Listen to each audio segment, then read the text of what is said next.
지난 주간에 자동차가 고장이 나서 카센터에 갔었습니다. 그곳에 가보니까 세 분이 정말 바쁘게 일하고 있었습니다. 날씨도 덥고 공기도 좋지 않은데 전혀 아랑곳하지 않고 일에만 열중했습니다. 저는 에어컨이 가동되고 있는 사무실에 앉아서 창밖으로 그 모습을 지켜보았는데요.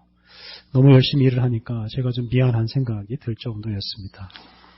그래서 그분들의 모습을 보면서 그냥 문득 나는 열심히 일하고 있나 이런 반성을 좀 해보았습니다. 근데 좀 생각해 보니까 카센터에서 일하시는 분들보다는 못하지만 그래도 적어도 최근 한 달은 좀 열심히 일하고 있다 이런 생각이 좀 들었습니다. 지난 주간에 말씀드린 대로 요즘 우리는 가장 바쁜 시기를 보내고 있습니다. 그래서 저도 덩달아서 바쁘게 지난 한 달을 보냈습니다. 그런데 좀 더 생각을 해보니까 나는 과연 잘 살고 있나 이런 생각도 들었습니다.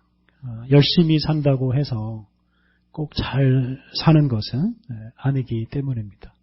열심히 살고 바쁘게 사는 것이 아무 생각 없이 게으르게 사는 것보다는 훨씬 나을 수 있습니다. 하지만 열심히 바쁘게 산다고 해도 그것이 꼭 의미 있는 인생이라고 말할 수는 없습니다. 어떤 사람은 열심히 공부해서 검사가 되었고 검사가 된 이후에도 열심히 일을 해서 고위직 검사가 되었습니다. 퇴임한 이후에는 온갖 수완을 잘 발휘해서 오피스텔 수십 채를 소유하고 수백억 돈을 벌었습니다. 하지만 사람들은 이구동성으로 그 사람은 실패했다라고 말합니다.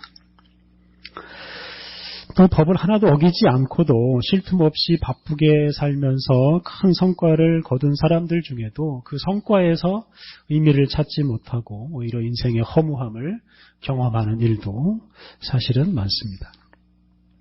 열심히 사는 것만으로 우리가 의미 있는 인생을 살 수는 없습니다. 근데 그런 생각을 하다가 또 갑자기 오늘 설교 제목이 생각이 났습니다. 그래서 나는 믿음으로 살고 있는가? 이런 질문을 또 속으로 해봤습니다. 교회 일을 하고 또 목사로 사는 일이니까 당연히 믿음으로 사는 거겠지. 이런 생각이 한편으로는 들면서도 시원스럽게 내가 지금 믿음으로 살고 있다. 이렇게 대답하기가 참 어려웠습니다. 생각할수록 참 부족한 것이 많이 떠올랐기 때문입니다. 제가 잘 아는 한 분이 이제 지난 주간에 신문에 나왔습니다. 그분은 목사인데요. 미국 필라델피아 빈민가에서 13년 전부터 이 흑인 어린이들, 청소년들을 돌보는 일을 하고 있습니다. 한국인이면서도 미국의 흑인들을 돌보는 참 특별한 일을, 참 어려운 일을 하고 있습니다. 특별히 매해 여름에 한 달 정도 어린이들, 청소년들을 위한 캠프를 열어서 학생들에게 꿈을 심어주고 또 성경 말씀도 가르치고 있는데요. 지난 주간에 신문을 통해서 그분의 소식을 들으면서 이 정도는 살아야 이게 믿음으로 사는 거다 이런 생각을 또 해보았습니다. 그런데 또 저는 그런 분들도 부럽지만 또 제가 동경하는 삶은 또 따로 있습니다. 좀 더 많은 시간 기도하고 성경을 묵상하는 일을 하고 싶어하는 꿈이 있습니다. 수도원 같은 곳에서 살고 싶은 그런 꿈을 늘 가지고 삽니다. 그리고 그런 곳에서 사는 분들을 보면 참 부럽고 이런 분들이야말로 믿음으로 사는 사람이다 이런 생각을 또 합니다. 죄송한 고백입니다만 최근에는 제가 설교 준비를 잘 못하고 있습니다. 많은 일이 있다 보니까 제 마음이 자꾸 분산돼서 기도와 말씀 묵상 집중을 하지 못하다 보니 그렇습니다. 목사가 늘 교회로 출근을 하니까 매일 기도하고 성경만 읽을 것 같지만 꼭 그렇지는 않습니다. 그러다 보니까 빨리 은퇴해서 정말 기도하고 성경 읽는 일에만 집중하고 싶다 이런 욕심을 자꾸 품게 됩니다. 열심히 사는 것도 참 쉽지 않은 일입니다. 근데 열심히 살면서도 잘 사는 것 더 어렵고 열심히 살고 잘 살면서도 또 믿음으로 사는 것은 더 어려운 일인 것 같습니다. 여러분은 어떠십니까? 여러분은 믿음으로 살고 계십니까? 매주 예배당에 나와서 예배를 드리면 믿음으로 산다, 이렇게 말할 수가 있겠습니까? 다른 사람보다 좀 더 많은 봉사를 하니까 나는 믿음으로 산다, 이렇게 말할 수가 있겠습니까? 아마 여러분들도 시원스럽게 대답하시기 어려울 겁니다. 믿음으로 사는 것, 참 어려운 과제이고 또 우리가 평생 해결해야 할 과제입니다. 저는 오늘 누가복음에 나오는 이 백부장의 모습을 보면서 믿음은 무엇이고 믿음으로 산다는 것은 무엇인가 하는 것을 묵상해 보았습니다.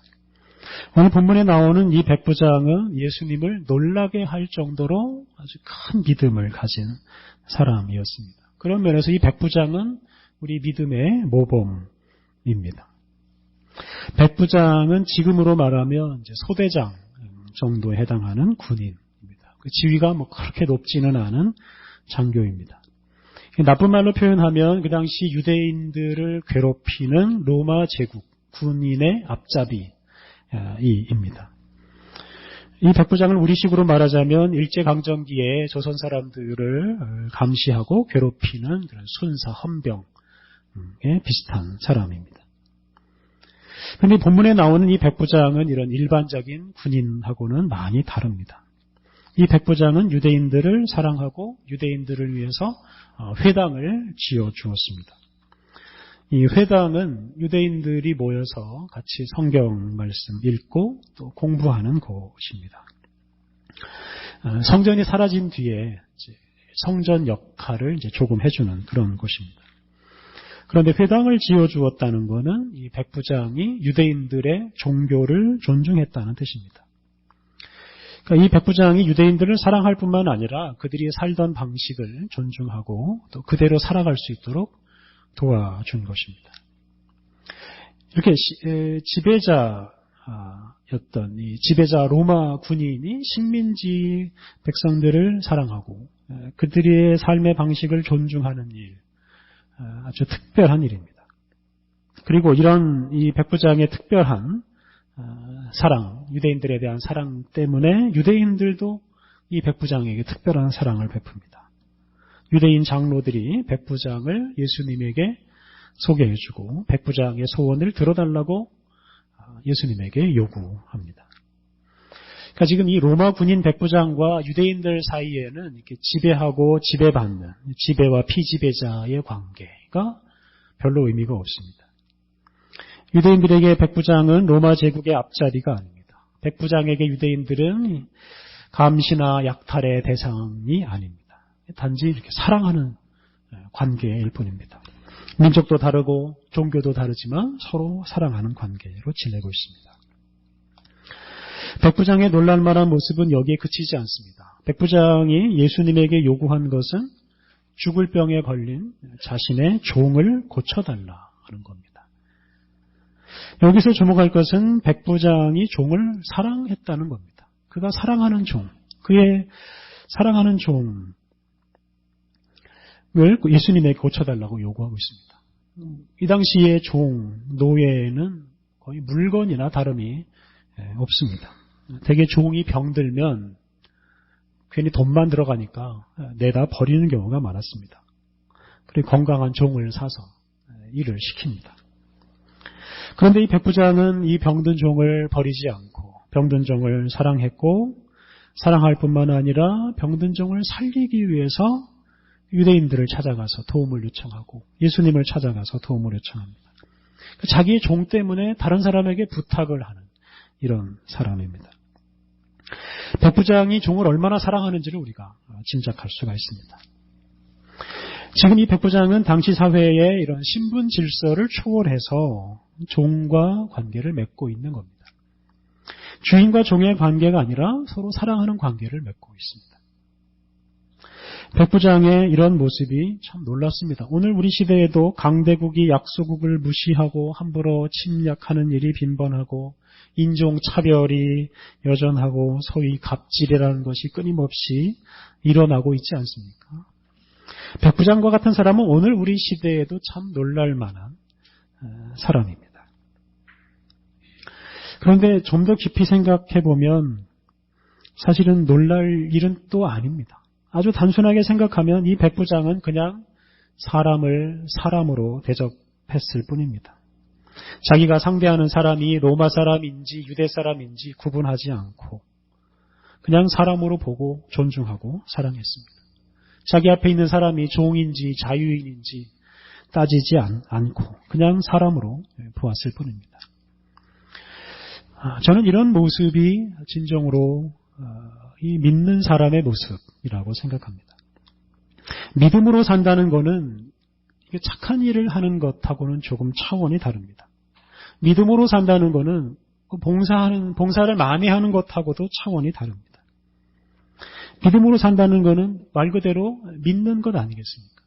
믿으면서 사는 것입니다.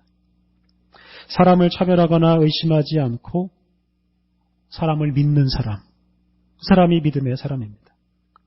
사람을 돈벌이나 착취의 대상으로 삼지 않고 사랑의 대상으로 삼는 사람이 믿음의 사람입니다. 이런 면에서 백부장은 성경과 예수님이 제시하는 아주 훌륭한 믿음의 모범입니다.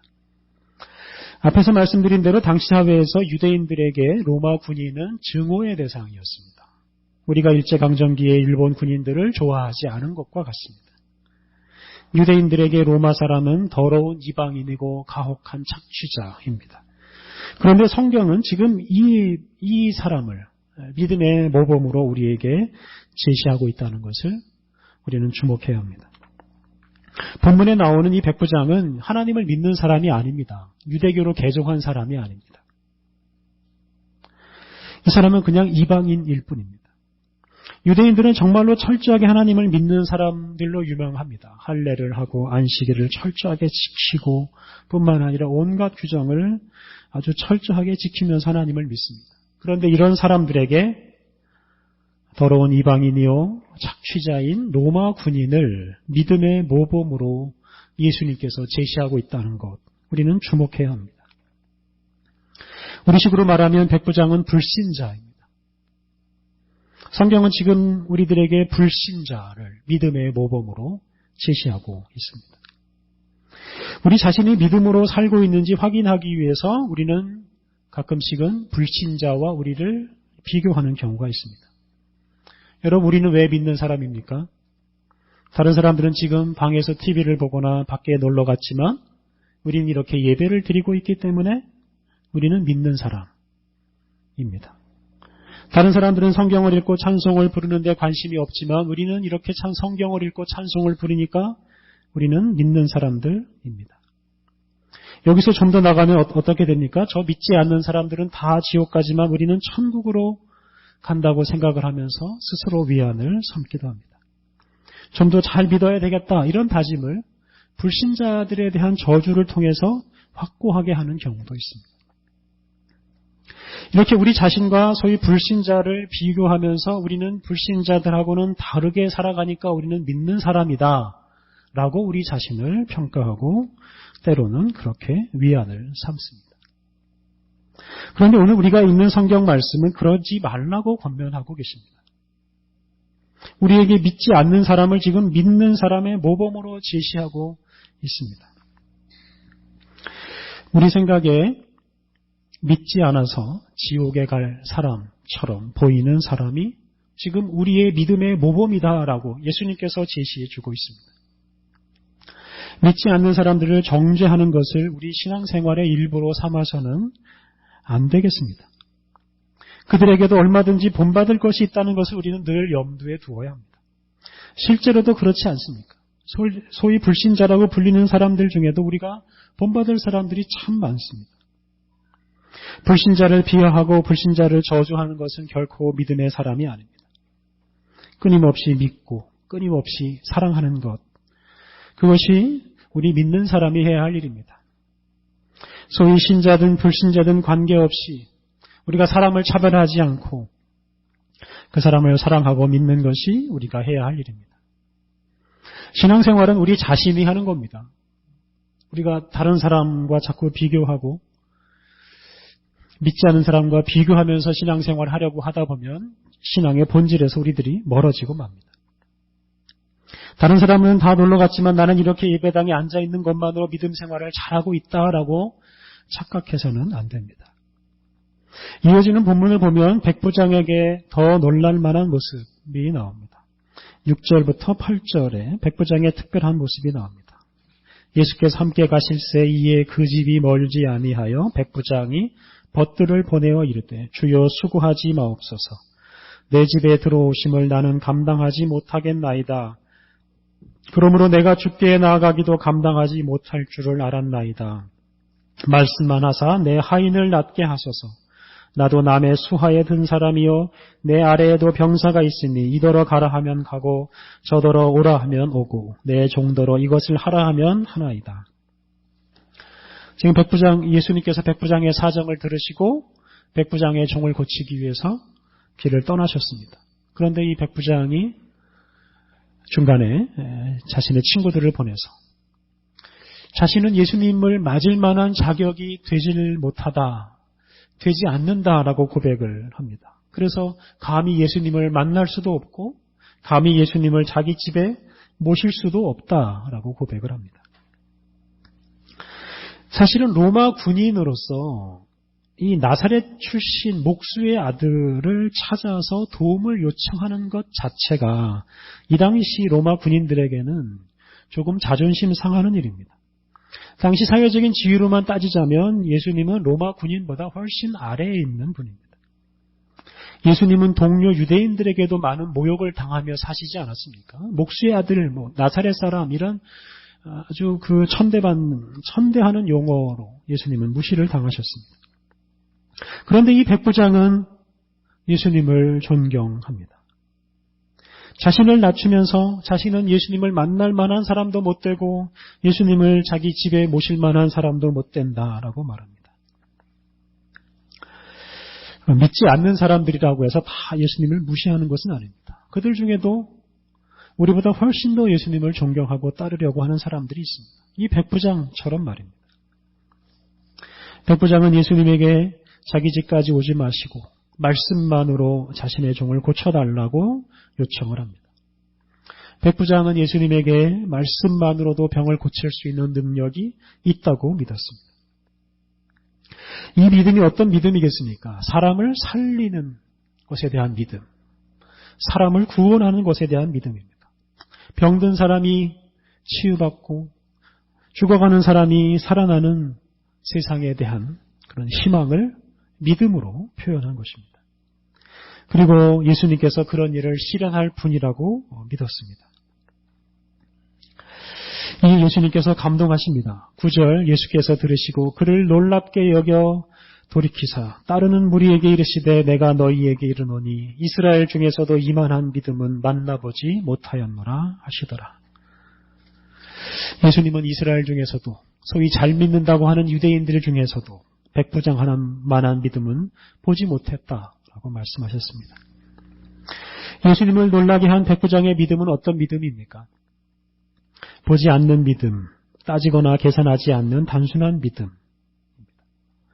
백부장은 예수님을 한 번도 만나지 못했지만 예수님을 향한 믿음이 있었고 그 믿음으로 예수님에게 멀리서 말씀만으로라도 치유해 주시기를 요청했고 그리고 그 믿음대로 종이 나왔습니다. 사람을 다치게 하고 또 사람을 죽이는 일, 이런 일은 사실 믿음이 없어도 얼마든지 일어납니다. 아주 자연스럽게 일어납니다. 사람이 다치고 죽는 일이 참 비일비재하게 우리 주변에서 일어납니다. 그럼 사실은 이런 일들이 믿음이 없기 때문에 이런 일들이 일어납니다. 그리고 더 중요한 것은 사람을 치유하고 사람을 살리는 일은 믿음으로 이루어진다는 사실입니다. 단순한 믿음으로 사람을 치유하고 사람을 살리는 일이 바로 우리 예수님의 일이고 그런 일이 바로 우리의 믿음의 대상입니다. 사람을 살리고 세상을 구원하시는 하나님에 대한 믿음, 그 믿음이 있을 때 우리가 살아가는 이 세상에서 사람들이 치유를 받고 사람들이 살아나는 일이 끊이지 않을 것입니다. 우리는 믿는 사람, 우리는 어떤 일을 하는 사람이 아니라 믿는 사람입니다. 열심히 일하는 것, 착한 일, 좋은 일, 희생하는 일보다 앞서서 우리가 할 일은 바로 믿음입니다. 그런데 우리가 무엇을 믿어야 합니까? 우리의 믿음의 내용은 무엇입니까? 병들고 상처 입은 사람들이 회복되고 죽은 사람들이 살아난다는 것을 믿는 것입니다. 우리 하나님께서 예수님을 통해서 그 일을 이루신다고 믿는 것입니다. 백부장은 그런 믿음의 모범을 우리에게 보여주고 있습니다. 당시 사회에서 물건 취급받던 노예 하나가 병으로 죽는 것은 아주 일상적인 일이고 아무도 신경 쓰지 않는 일입니다. 어떤 사람은 노예로 사느니 차라리 그냥 그렇게 빨리 죽는 게 낫다 이렇게 생각하는 사람도 많은 시대입니다. 하지만 백부장은 그렇게 병든 사람이 치유받는 꿈을 꾸고 그런 사람을 예수님께서 살려내신다라고 믿었습니다. 그리고 그 믿음이 죽어가는 그 종을 살렸습니다. 여러분은 무엇을 믿고 사십니까? 못된 짓을 하는 사람들이 벌을 받고 죽기만을 바라는 믿음. 사실 그런 믿음은 믿음이라고 할 수 없습니다. 좀 못된 사람이 벌을 받음으로 기분 좋아지고 싶어하는 그런 생각들, 좋은 믿음이 아닙니다. 사람들이 회복되고 사람들이 살아날 것을 믿는 것. 우리 주님 예수님께서는 바로 그런 일을 하신다는 것을 믿는 것. 이것이 우리의 진정한 믿음입니다.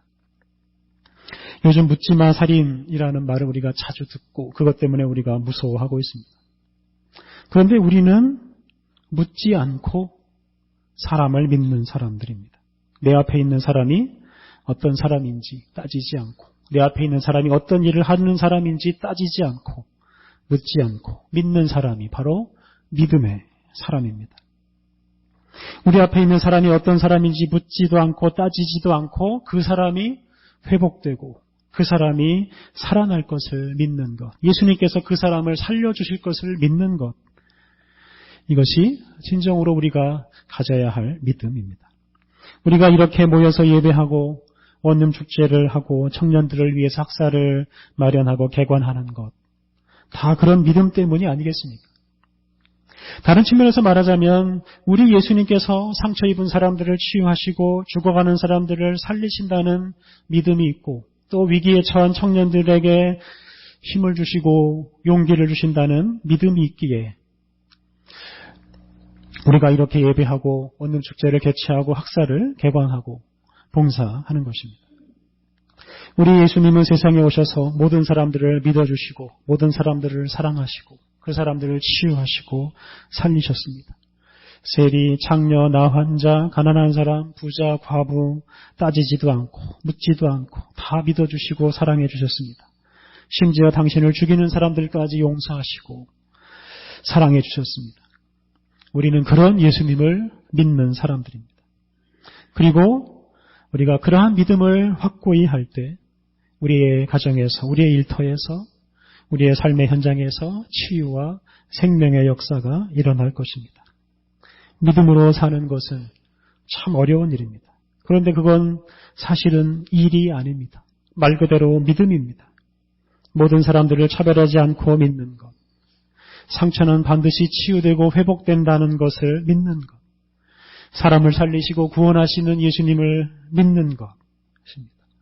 우리가 무슨 일을 하기에 앞서서 우리의 마음을 바르게 해서 바로 이런 믿음을 우리의 마음에 굳게 하고 또 그런 믿음으로 살아갈 때 우리의 삶이 의미와 복으로 충만해지고 또한 우리의 삶을 통해서 우리의 이웃과 세상에 살아나는 귀한 역사가 일어나게 될 것입니다. 우리 함께 기도하시겠습니다. 하나님, 우리가 믿음의 사람이라고 하면서도 늘 의심에 휩싸여 살고 있지 않은지요. 죄인을 사랑하시고 구원하시는 예수님을 믿는다고 하면서도 우리는 사람을 차별하고 또 때로는 벌받기만을 구하며 살고 있지 않은지요. 주님, 우리의 믿음 없음을 용서하여 주옵소서. 모든 사람을 믿을 수 있는 용기를 주옵소서. 단순한 마음으로 치유하시고 구원하시는 예수님을 믿고 살게 하옵소서. 사람을 치유하시고 세상을 살리시는 우리 예수님을 굳게 믿고 예수님과 함께 세상을 살리는 복된 인생을 살게 하옵소서. 예수님의 이름으로 기도드립니다. 아멘.